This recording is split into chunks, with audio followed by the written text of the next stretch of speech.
अस्सलाम वालेकुम, I'm Arif Siddiqui. Welcome to my official YouTube channel Arif Siddiqui official. आज के दिन जो मेरी वीडियो है इसमें मैं आप लोगों को ये बताना चाहता हूँ, जब टर्की में आप प्रॉपर्टी ख़रीदने के हवाले से आते हैं तो टर्की में प्रॉपर्टी की प्राइस के अलावा आपके कितने एक्सपेंसेस आ जाते हैं। लेट्स कंसिडर कि आपने $1 लाख की प्रॉपर्टी बाय की है, तो उस प्रॉपर्टी का $1 लाख पे करने के अलावा आपके कितने अखराजात आ जाएंगे। इस खर्चे के अंदर हमारी जो फ़ीस एंड टैक्सेस हैं और उसके बाद जो हम रेजिडेंस परमिट हासिल करते हैं उसके ऊपर आपके कितना अखराजात आ जाते हैं, और उसके बाद जब आप यहाँ पे प्रॉपर्टी ढूंढने के हवाले से जब आते हैं और जब ये प्रॉपर्टी ख़रीदने का प्रोसेस आप कर रहे होते हैं, तो इस प्रोसेस के दौरान जो आप टर्की में स्टे करते हैं, ट्रांसपोर्टेशन करते हैं, उसके ऊपर आपके कितने एक्सपेंसेस आ जाते हैं। Let's start with the documentation. Documentation के हवाले से कितना खर्चा आता है वो मैं आपको अपनी प्रीवियस वीडियो में बता चुका हूँ। उस वीडियो में आप देख सकते हैं कि आपकी जो डॉक्यूमेंटेशन आप यहाँ पे करते हैं तो उसके ऊपर आपके कितने एक्सपेंसेस आ जाते हैं। जैसे ही यहाँ पे आपकी प्रॉपर्टी फाइनल करते हैं तो सबसे पहले हमें उस प्रॉपर्टी की एक्सपर्ट रिपोर्ट देखनी होती है कि आया कि जो प्रॉपर्टी हम बाय कर रहे हैं, लेट्स से हम $100,000 की प्रॉपर्टी बाय कर रहे हैं, तो उसकी एक्सपर्ट वैल्यू जो है वो भी $100,000 है कि नहीं है। एक्सपर्ट रिपोर्ट यहाँ पे आप इवैल्यूएशन रिपोर्ट कह सकते हैं इसको। ये इवैल्यूएशन रिपोर्ट करवाना ज़रूरी होता है। तो इवैल्यूएशन रिपोर्ट के ऊपर हमारे जो एक्सपेंसेस आ जाते हैं वो तकरीबन $200 से $300 आ जाते हैं। आप इसको ऐसे कह सकते हैं कि यहाँ पे उसका खर्च जो है वो तकरीबन 4,000 लीरा, 5,000 लीरा या 6,000 लीरा तक उसका आ सकता है एक्सपेंस। तो एक्सपर्ट रिपोर्ट के हवाले से जो हमारे चार्जेस आते हैं वो $200 से $300 आप अपने ज़हन में रखें। और जब हमारी एक्सपर्ट फाइनल हो जाती है तो एक्सपर्ट फाइनल होने के बाद लेट्स से हमने एडवांस किया था प्रॉपर्टी का, हमने अपनी एक्सपर्ट करवा ली, हमें पता चल गया जी कि हमारी प्रॉपर्टी जो है ये हमारी जो क्राइटेरिया को मीट कर रही है। देन इसका नेक्स्ट प्रोसेस होता है आपका जो यहाँ पे टाइटल डीड ट्रांसफ़र का आपका जो प्रोसीजर होता है। यहाँ पे जो गवर्नमेंट की तरफ से डिफाइंड फ़ी है टाइटल डीड ट्रांसफ़र की, वो टाइटल डीड ट्रांसफ़र करने के लिए आपका 4% टैक्स आपको गवर्नमेंट को पे करना पड़ता है। अगेन मैं आपको एक एग्जांपल दे रहा हूँ कि अगर हमने $1 लाख की प्रॉपर्टी बाय की है तो $1 लाख की प्रॉपर्टी प्राइस के ऊपर हमें 4% यानी कि $4,000 हमें गवर्नमेंट का टैक्स पे करना पड़ेगा। इसके साथ एक और चार्जेस आते हैं जो तापो ऑफिस के चार्जेस होते हैं, जिसको डोनर सरमायासी कहते हैं। डोनर सरमाया के ऊपर आपका ऐसे समझ लें कि तकरीबन आपका अगर आपका एक $100,000 की प्रॉपर्टी है तो तकरीबन आप ऐसे समझ लें $150 to $200 आपका जो है वो डोनर सरमाया से भी आपको एक्स्ट्रा से पे करना पड़ेगा। अच्छा, जैसे आप सब लोग जानते हैं कि अब हमें अपनी प्रॉपर्टी को ख़रीदने के हवाले से हमें बैंक से जो फॉरेन करेंसी रख के उसको पैसों को चेंज करना पड़ता है, और चेंज करने के साथ एक्सचेंज सर्टिफिकेट हासिल करना पड़ता है।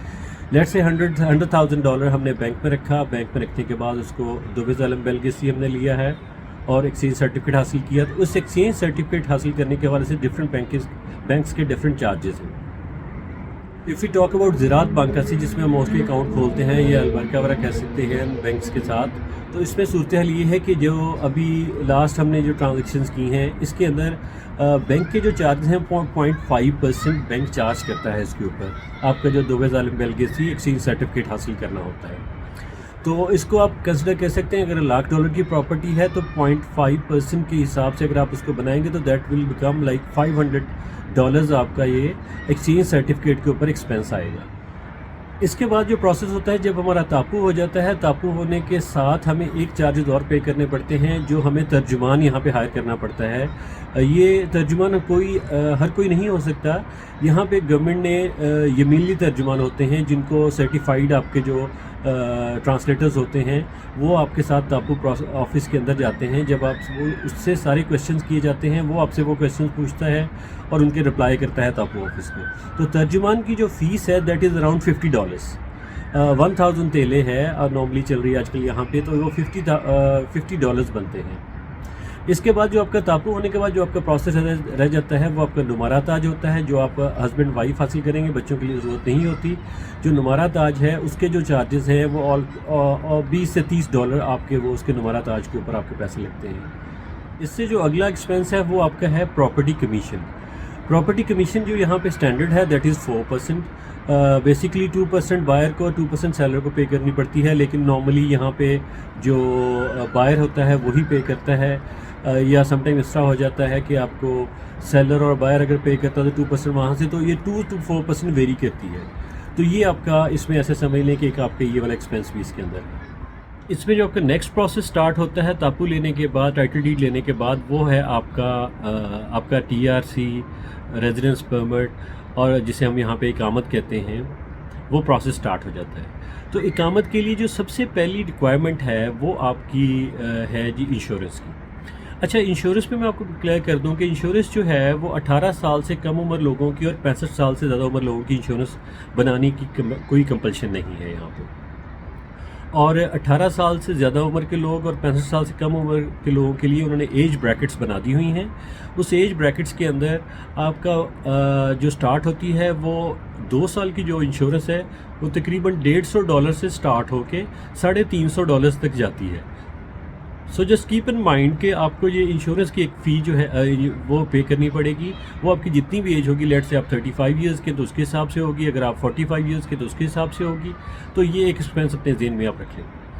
और इसके बाद जो अगला एक्सपेंस है वो आपकी जब हम TRC और इकामत अप्लाई करते हैं उसकी जो गवर्नमेंट की फ़ीस है, जो गवर्नमेंट की फ़ीस है उसका एक मोटा मोटा मैं आपको एक्सपेंस बता देता हूँ। आप अपने ज़हन में इसी तरह से उसको रख लें और इसी तरह कैलकुलेट कर लें कि आपका जो है बड़े लोग हैं, जो एडल्ट्स हैं, जो 18 साल से ऊपर हैं और 65 साल से नीचे हैं, उन लोगों के जो फ़ीस के चार्जेस हैं वो आपके तकरीबन जो बन जाते हैं वो आप अपने ज़हन में 2 साल के जो कैलकुलेट कर लें वो $200 कैलकुलेट करें, और बच्चों के लिए आप 2 साल के लिए $100 कैलकुलेट करें। सो इस तरह से आप अपने ज़हन में रख लें। अगर आप फैमिली ऑफ 4 हैं, 2 आपके बच्चे हैं, मियाँ बीवी हैं, तो मियाँ बीवी के $200 $400 हो गए, और बच्चों का $100, तो ये आपका $600 आपका इकामत का एक्सपेंस होगा अदर दैन आपकी इंश्योरेंस के।